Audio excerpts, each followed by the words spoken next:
to share. First and foremost, yesterday, and actually beginning on Sunday at some point, uh, very early in the morning, like after 4 a.m., but before 6 a.m., the Ex Libris SFTP server that 90% of you use for patron loads. So your file gets from CTC Link, gets delivered to that server. For some reason was inaccessible. Didn't matter whose account it was. I tried everybody's. I opened a ticket with Ex Libris and they were like, well, regenerate the private key. And I'm like, no, I'm not regenerating 20 private keys. That is not the issue. Your server is down. Well, they stopped kind of responding to me about 3 p.m. yesterday, but I checked this morning. Nobody's patron loads that use SFTP failed this morning, and I was able to connect. So whatever was going on, it is over. So that is resolved. If you notice anything like that in the future, I do get email alerts when anyone's job fails, although not consistently working, because Shoreline has been failing and I never got an email. So things I discovered yesterday. So anyway, yes, so that is resolved. I am going to follow up with Ex Libris support to see if they have any insight into why that happened. And it's, yeah, it was particularly, I was like, okay, cool. Yeah, we just got Peninsula swapped over to that and then it broke. Neat. I hope this doesn't last. So, yeah, that is resolved for now. And hopefully it was just some, outage somewhere and it won't happen again, but I'll continue to push on them for some answers. The other thing that I have this morning is really hate no, okay. My little Zoom bar is across the top and is bothering me. The other thing I have is JSTOR collections. Kirsty reached out to me about what collections to activate, and she actually had found almost all of them individually from the archive and thematic collections. And so I do have that list here from her. The public health collections, though, and I'm going to highlight this so that we remember that it's weird, are a bit of a mystery. So if you are going to be subscribing to JSTOR using the new subscription model beginning January 1st, which for community colleges is $2,500 for the entire archival and primary source collections, you can activate them all individually using this list, and I'm still going to work on the public health thing, but they've also created this one that is now available in the community zone. And this comes straight from from the Ithaca JSTOR support site, resources for admins. So if you have not found that little website from them, it's a good one because it does talk a lot about the new collection as well as using their admin portal, creating usernames, how to manage access. So you might want to check that out. I can throw that link in here too. The one thing, and they say this in the announcement, is that this collection that they have created does not include everything. It specifically mentions like 4 or 5. It doesn't include reports from one of the primary collections. It doesn't include some of the stuff from the public health collection, but it would get a lot of it. And it would make it so that if you just activate this and you deactivate all of these other individual collections, users will just then see JSTOR, which you could, of course, also do a public name override and say JSTOR collection, and no more 18 different arts and sciences and everything else. I am going to keep working on this public health collection. They have two different ones. There's one that's actually called like public health collection, but then there's one with like a weird initial thing at the beginning. And I went through and attempted several different comparisons. I used the Alma overlap tool to try and figure out where, like, because the number of portfolios doesn't match, right? Like, because why would it? Even on their own site, it says that the public health collection has 55 titles, but then when you download the actual file, it's 57 titles. And then the two in the community zone that seem likely, one has like 88 and the other has like 141. So I used overlap analysis. I tried to do a match analysis in Excel.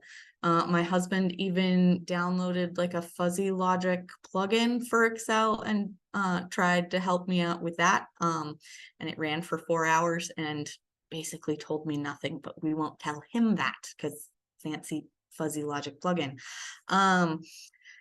But if that public health collection is something you're like, oh my goodness, yes, we absolutely need that, never fear.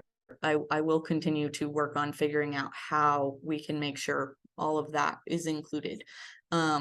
However, I'm guessing that this JSTOR archival journal and primary sources collection is 95% accurate, and that they will be putting their effort into keeping this one up to date and will slowly be phasing out these individual ones. I bet these stop getting monthly updates and start getting only quarterly updates in the community zone.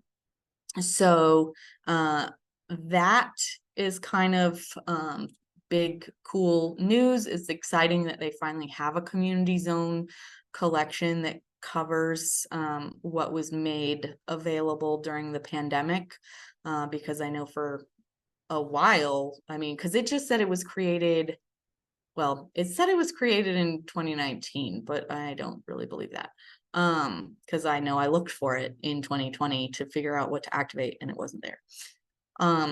So that's the JSTOR news. And then in regards to, there was something else. This silly me. Hold on. Let me. Oh, there we go. I was like, can't get that banner to go away. Okay. So trying to think of anything else coming up.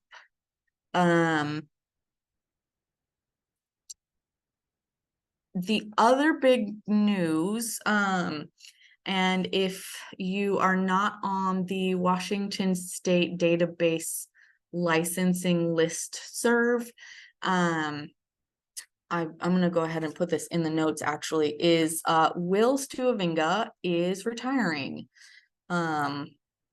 So the state licensing project will be in new hands. And anyone who worked with eResources, that job is posted on the Secretary of State website, or like the State Jobs Clearinghouse one. So it's that will be something to navigate, considering our feedback on the Gale package and that deal, and any future deals or expanding of that program at the state level. I am still on that advisory committee. So I will be keeping a close eye on the progression of that job search so that I know which way the wind is blowing.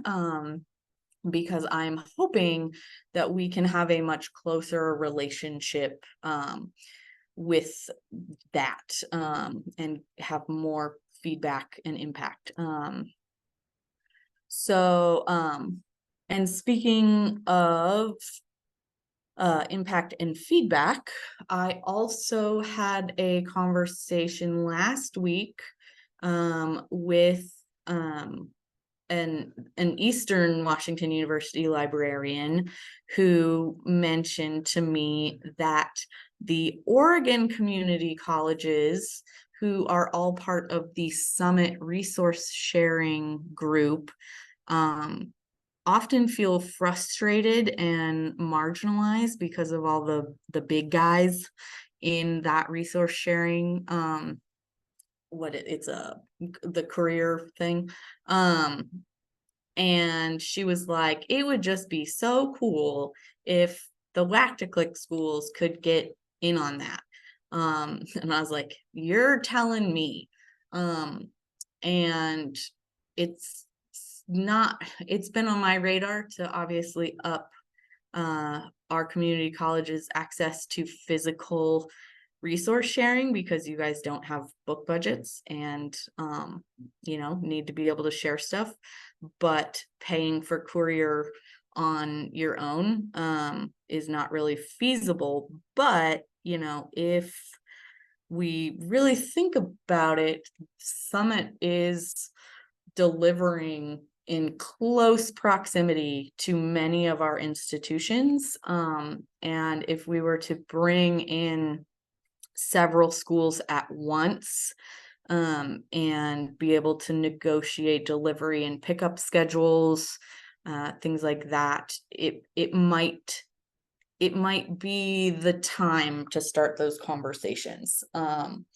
So we've got a pretty small group in here today. I know that Melinda at Spokane had investigated joining Summit at one point, and of course, to have one school join that, they found it too prohibitively expensive. But Summit includes Whitworth and Eastern and Gonzaga and all the UWs and Western, and Central, and and Evergreen and St. Martin's, and yeah, so they're basically driving like right past all of you.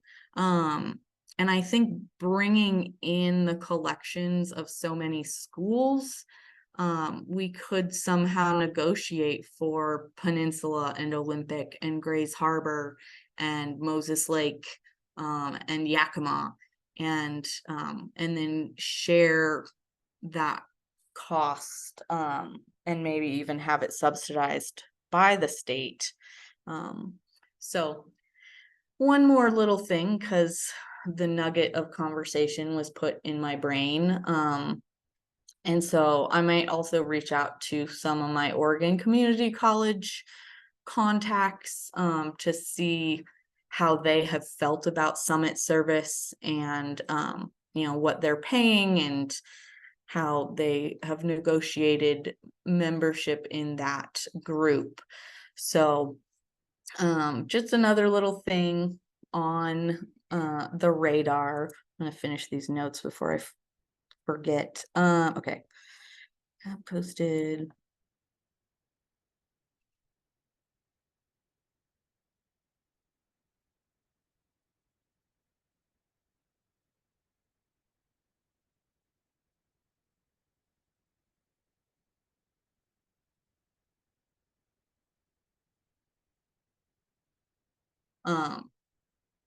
So yeah, that's what I've got.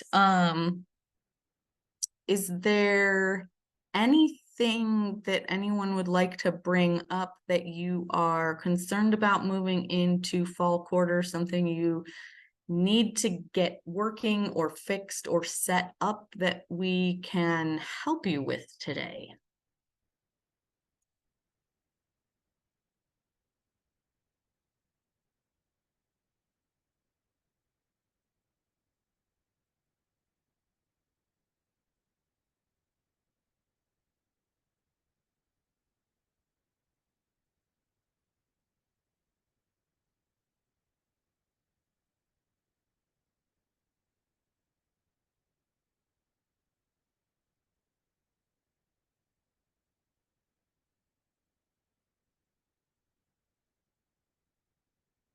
Nothing. We're all just surviving this flux state between the summer heat and the fall chaos.